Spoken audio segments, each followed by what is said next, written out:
तो अब हम ये देखते हैं कि एसी करंट और वोल्टेज को फेजर से कैसे रिप्रेजेंट किया जाता है। एक साइन कर्व से तो हमने रिप्रेजेंट करना सीख लिया है। अब हम एक नई चीज सीखेंगे जिसको हम बुलाते हैं फेजर्स।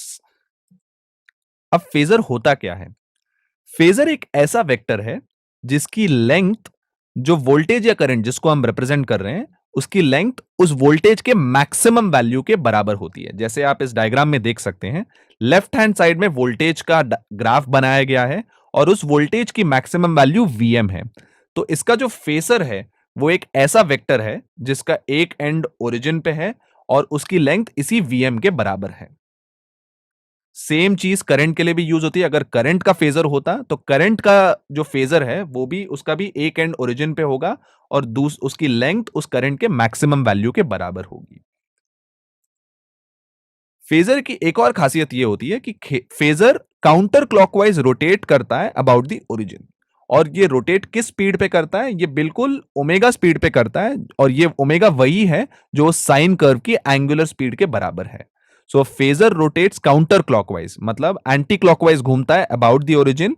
उसकी लेंथ उसके मैक्सिमम वैल्यू के बराबर होती है और उस फेजर की जो एंगुलर स्पीड है रोटेशन की, वो ओमेगा के बराबर होती है। और ये वही ओमेगा है जो इक्वेशन में v equal to V M sine omega T कहा जाता है। तो फेजर की एक खासियत होती है कि फेजर का जो प्रोजेक्शन होता है वर्टिकल एक्सिस पे, अपने वर्टिकल एक्सिस पे, वो जो प्रोजेक्शन का लेंथ होता है वही उस करंट की इंस्टेंटेनियस वैल्यू को डिपिक्ट करता है। फॉर एग्जाम्पल, यहां पे आप देख सकते हैं t इक्वल टू जीरो पे ग्राफ से आप देख सकते हैं कि वोल्टेज की वैल्यू जीरो है, जो राइट हैंड साइड पे डिपिक्टेड है कि जीरो टाइम पे वोल्टेज बिल्कुल जीरो की वैल्यू पे है। तो अगर आप फेजर देखें, t इक्वल टू जीरो पे फेजर हॉरिजॉन्टल है तो क्लियरली वर्टिकल एक्सिस पे उसका प्रोजेक्शन भी जीरो होगा। हेंस वो इंस्टेंटेनियस वैल्यू बता रहा है कि प्रोजेक्शन जीरो है तो instantaneous value of that voltage भी जीरो के बराबर है।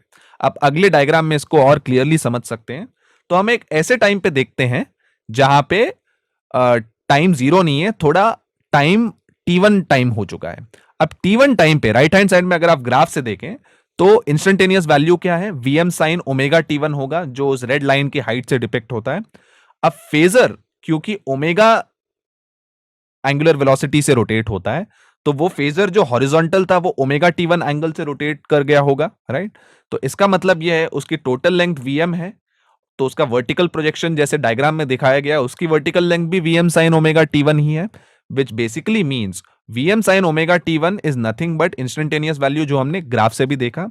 तो कोई भी फेजर जो रोटेट करता हुआ फेजर है, किसी भी टाइम पे उस फेजर को रोक दो, उस टाइम पे उसकी वर्टिकल प्रोजेक्शन देखो तो वही उस वोल्टेज या करंट की इंस्टेंटेनियस वैल्यू को डिपिक्ट करता है। तो फेजर एक तरीका है इन साइन कर्व्स को रिप्रेजेंट करने का थ्रू अ रोटेटिंग वेक्टर। अब एक प्योरली रेजिस्टिव सर्किट के लिए फेजर डायग्राम देखते हैं। अब हमने प्योरली रेजिस्टिव सर्किट में थोड़ी देर पहले यह देखा था कि V equals Vm sign omega T था और I equals Im sign omega T. इसका मतलब यह है कि दोनों सेम फ्रीक्वेंसी से रोटेट होंगे, तो I और V दोनों साथ में ही रोटेट होंगे, सेम डायरेक्शन में रोटेट होंगे, जैसे आप यहां पे भी देख रहे हैं। तो हर जगह पे I और V की जो डायरेक्शन है सेम होगी, साथ में चिपके होंगे, बिकॉज उनकी angular frequency of rotation same है। तो V एंड I की फेजर हमेशा सेम डायरेक्शन में सारे टाइम पे रहेंगे।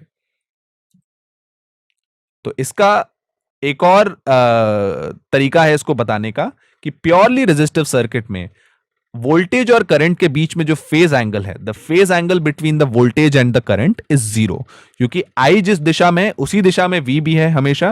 देयर इज नो डिफरेंस, साथ में ही घूमते हैं। इसका मतलब यह है कि उनके बीच में फेज एंगल जीरो है।